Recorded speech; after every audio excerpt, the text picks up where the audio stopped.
دلتنگی یه مرد رو میدونی چی از بین میبره؟ از بین که نمیده ولی کم میکنه با یه باک خور.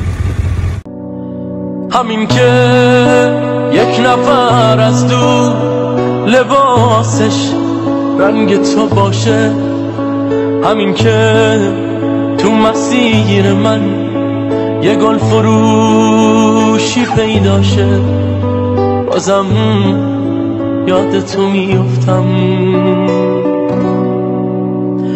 همین که عصر جمعه آدم تو خونه تنهاشه، همین که یک نفر اسمش شبیه اسم تو باشه، بازم